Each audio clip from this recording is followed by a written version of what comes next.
ফরিদপুরের ভাঙা থেকে বরিশাল হয়ে পায়রা বন্দর এবং কুয়াকাটা পর্যন্ত নতুন রেলপথ নির্মাণ করতে চায় সরকার। এই রেলপথ নির্মিত হলে পদ্মা সেতু হয়ে সারা দেশের সঙ্গে পায়রা বন্দরের যোগাযোগ স্থাপিত হবে। নতুন করে দক্ষিণবঙ্গের ৪ জেলা বরিশাল, ঝালকাঠি, বরগুনা ও পটুয়াখালী রেল যোগাযোগের আওতায় আসবে। সড়ক ও রেল যোগাযোগ খাতের ৯টি প্রকল্পে চীনা ঋণের বিষয়ে আগ্রহী বাংলাদেশ। প্রধানমন্ত্রী শেখ হাসিনার চীন সফরে এ নিয়ে আলোচনা হতে পারে। দ্বিপক্ষীয় আলোচনায় ঋণের বিষয়ে চীন সম্মত হলে নতুন দ্বার উন্মোচন হবে বরিশালের। দর্শক, আজ আপনাদের জানাবো চীনা ঋণে রেল নির্মাণের প্রস্তাবের বিস্তারিত। আমাদের সঙ্গেই থাকুন।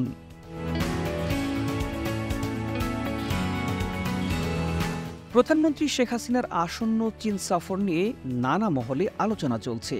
এই সফরে চীনের সাথে বেশ কয়েকটি প্রকল্পে অর্থায়ন নিয়ে আলোচনা হওয়ার কথা রয়েছে। ঋণ নিয়ে ইতিমধ্যে সড়ক পরিবহন ও সেতু এবং রেলপথ মন্ত্রণালয় এসব প্রকল্পের তালিকা পাঠিয়েছে পররাষ্ট্র মন্ত্রণালয়ে। জানা গেছে, তালিকায় রেলের প্রকল্পে আছে ৬টি। এর বাইরে ঢাকায় গাবতলী থেকে নারায়ণগঞ্জ পথে মেট্রো রেলের একটি লাইন নির্মাণ, পিরোজপুরের কচা নদীর উপর নতুন একটি সেতু নির্মাণ এবং মুন্সিগঞ্জের মুক্তারপুর সেতুর মেরামত প্রকল্প। রেলওয়ে সূত্রে জানা গেছে, চীনা ঋণ পেতে রেলের আরও যেসব প্রকল্পের তালিকা পররাষ্ট্র মন্ত্রণালয়ে পাঠানো হয়েছে তার মধ্যে আছে গাজীপুরের জয়দেবপুর থেকে জামালপুর পর্যন্ত মিশ্র গেজ রেলপথ নির্মাণ, পাবনার ঢালারচর থেকে ফরিদপুরের পাচুরিয়া পর্যন্ত ব্রডগেজ রেলপথ নির্মাণ, রাজবাড়ীতে একটি রেলওয়ে ওয়ার্কশপ নির্মাণ এবং ভৈরব বাজার থেকে ময়মনসিংহ পর্যন্ত মিটার গেজ লাইন মিশ্র গেজে রূপান্তর।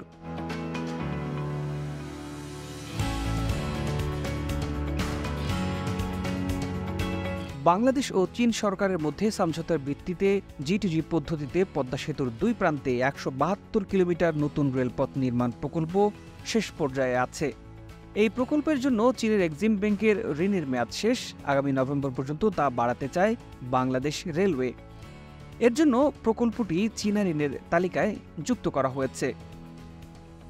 ৩৯,২৭৬ কোটি টাকায় বাস্তবায়নাধীন পদ্মা সেতু রেল সংযোগ প্রকল্পের মেয়াদ ছিল এবছরের জুন মাস পর্যন্ত। এই প্রকল্পে চীনা ঋণের পরিমাণ ২৬৭ কোটি মার্কিন ডলার। এরই মধ্যে ঢাকা থেকে ফরিদপুরের ভাঙা পর্যন্ত নতুন রেলপথ দিয়ে ট্রেন চলাচল করছে। ভাঙা থেকে যশোর পর্যন্ত অংশে রেল চলাচল আগামী ২-৩ মাসের মধ্যে চালু হতে পারে বলে জানা গেছে। প্রধানমন্ত্রী শেখ হাসিনার আসন্ন চীন সফরের দ্বিপক্ষীয় আলোচনায় রেল ও সড়ক যোগাযোগের প্রকল্পগুলোতে চীনা ঋণের বিষয়টি প্রাধান্য পাওয়ার সম্ভাবনা বেশি, এমনটাই মনে করছেন বিশেষজ্ঞরা। চীনা ঋণে হলে এই প্রকল্প G2G ভিত্তিতে বাস্তবায়ন করা হতে পারে। এক্ষেত্রে চীন সরকার ও দেশের একটি ঠিকাদার নির্বাচন করে দেবে, যার ফলে নির্মিত হতে পারে বরিশালের স্বপ্নের রেলপথ।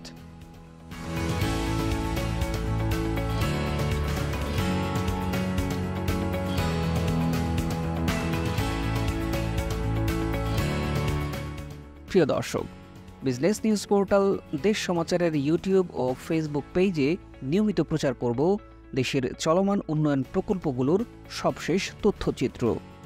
আমাদের চ্যানেলটি সাবস্ক্রাইব করে পরবর্তী আপডেট পেতে চোখ রাখুন আমাদের ফেসবুক পেজ ও ইউটিউব চ্যানেলে। সাথে থাকার জন্য ধন্যবাদ।